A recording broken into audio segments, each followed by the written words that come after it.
ఉషోదయం ప్రేమించు కాపరి ఉషా కిరణాలు ఉదయకాలపు వాక్య ధ్యానంకు మిమ్మల్ని ఆహ్వానిస్తున్నాం. ప్రార్థన.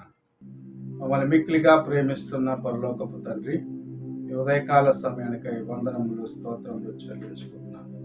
కృపను బట్టి దేవా, మాకు మరి ఒక దినం అనుగ్రహించి ఇలాగూ నీ వాక్యం వినుటకు నీవు చేయించిన ప్రతి కార్యమును బట్టి వందనాలు చెల్లించుకుంటూ ఈ ఉదయకాల సమయంన నాతోనూ కార్యక్రమం వీక్షిస్తున్న ప్రతి ఒక్కరితోనూ మాట్లాడి బలపరచమని యేసు పరిశుద్ధ నామమున అడిగి వేడుకుంటున్నాను పరమ తండ్రి, ఆమేన్.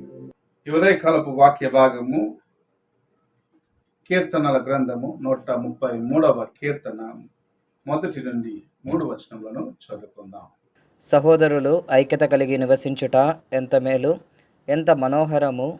అది తల మీద పోయబడి అహరోను గడ్డము మీదుగా కారి అతని అంగీల అంచు వరకు దిగజారిన పరిమళ తైలం వలె నుండును. సీమోను కొండల మీదికి దిగివచ్చు, హెర్మోను మంచు వలె నుండును. ఆశీర్వాదమును శాశ్వత జీవమును అచ్చట నుండవలెనని యెహోవా సెలవిచ్చి ఉన్నాడు. చదవబడిన కీర్తన భాగములో ఐక్యతలో ఉన్న గొప్పతనము, ఆశీర్వాదమును ప్రభువు చూపించడం మనము చూడగలము. మొదటి భాగంలో మనము చూసినట్లయితే సహోదరులు ఐక్యతతో ఉంటాయి ఎంత మేలు, ఎంతో మనోహరమైన కార్యమును చెప్పటం చూడగలం. ఈ దినంలో దేవుని ప్రజలు అయిన వారు, నా పేరు పెట్టబడ్డ నా ప్రజలు అని ప్రభు చెప్పే వారిలో ఈ దినములో ఐక్యత లేదు. ఐక్యత లేని స్థలంలో దేవుని యొక్క సన్నిధి, ఆయన యొక్క ప్రసన్నతను మనం చూడలేము. ఐక్యత లేని వారు దేవుని కొరకు కలిసి పని చేయలేని వారిగా ఉండటం మనం చూడగలం. ఐక్యత దేవుని కార్యంలో మాత్రమే కాదు, నీ కుటుంబంలో నీకు అవసరమైనవి నీవు చేసుకునే సమయమున ఐక్యతతో చేస్తే అది చాలా సులభముగా సంపూర్ణము చేసుకుంటావు. అయితే భేదాలు, విభజనలు ఎక్కడ ఉంటాయో ఆ కార్యంలో నీవు ఎంత ప్రయాసపడినను వాటిని సఫలము చేసుకొనలేవని దేవుని యొక్క వాక్యము సెలవిస్తూ ఉన్నది. ఈ ఉదయకాల సమయమున ఐక్యత అనేది ఒక గొప్ప ఆయుధముగా ఉన్నది. నీవు ఒక కార్యమును చేయతలంచుకున్నావు, అయితే నీతో పాటు ఉన్నవారు నీకు సహకరించినప్పుడు ఆ కార్యములను నీవు సంపూర్ణము చేయలేవు. అదే వారి యొక్క సహకారణ, వారు నీతో కలిసి పని చేసినప్పుడు గొప్పగా నీవు ఆ కార్యమును సంపూర్ణము చేయగలవు. ఈ ఉదయ కాలమున ప్రభు మనతో మాట్లాడుచున్న కార్యం ఇది. సహోదరులు ఐక్యతతో ఉండుట ఎంత మేలు, ఎంత మనోహరం. అది అహరోను తలపైన పోయబడి ఆయన యొక్క గడ్డము మీదగా కారి ఆయన అంగీల అంచు వరకు కారిన పరిమళ తైలము వలె ఉన్నదని దేవుని యొక్క వాక్యము సెలవిస్తుంది. అనగా శరీరం అంతటిని ఎలాగైతే ఆ పరిమళ తైలము సువాసన ఇస్తుందో అలాగనే ఐక్యతతో ఉన్నవారు గొప్ప కార్యములను చేయగలరు. వారు చేయించిన కార్యము ఇతరులకు మేలైనవిగాను సువాసనగాను ఉంటుందని దేవుని యొక్క వాక్యము సెలవిస్తుంది. మన అందరికీ బాగా తెలుసు, చిన్ననాటిన స్కూల్లో చదివిన ఒక పాఠం, 4 ఎద్దులు కలిసి ఉన్నంత వరకు సింహము వాటి జోలికి రాలేకపోయింది. అయితే ఎప్పుడైతే వాటి మధ్యన విభజన వచ్చినదో, ఎప్పుడైతే వాటి మధ్యన భేదాలు వచ్చి అవి వేరైనవో, సింహము వాటిపైన దాడి చేసి వాటిని చంపివేయటం మనం చూడగలం. ఐక్యతతో ఉన్నప్పుడు అవి సింహాన్ని ఎదిరించగలిగినవి. అయితే ఒంటరిగా ఉన్నప్పుడు, ఐక్యత లేకుండా ఉన్నప్పుడు సింహము వాటిపైకి జయమును సాధించగలిగినది.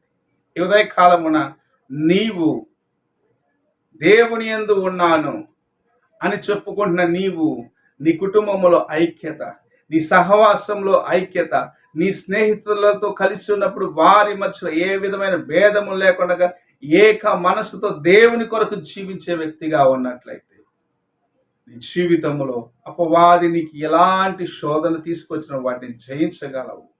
అది మాత్రమే కాదు, ప్రతి కార్యములో నీవు దేవుని మహిమపరిచే వ్యక్తిగా ఉంటావు అని దేవుని యొక్క వాక్యము సెలవిస్తుంది.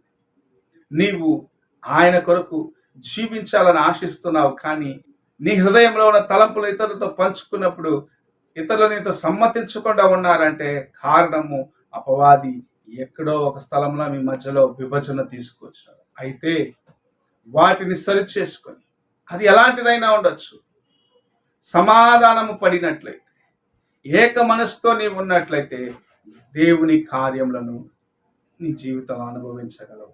అసమాధానాన్ని, ఐక్యతహీనతను అపవాది కలవరాలు తీసుకొస్తాడు. ఒకరికి మధ్యలో ఒకరి భేదాలు తీసుకొస్తాడు. ఒకరిపైన ఒకరికి ఆయాసము, కోపము, ద్వేషము, అసూయ వంటి కార్యములను తీసుకొని వస్తాడు.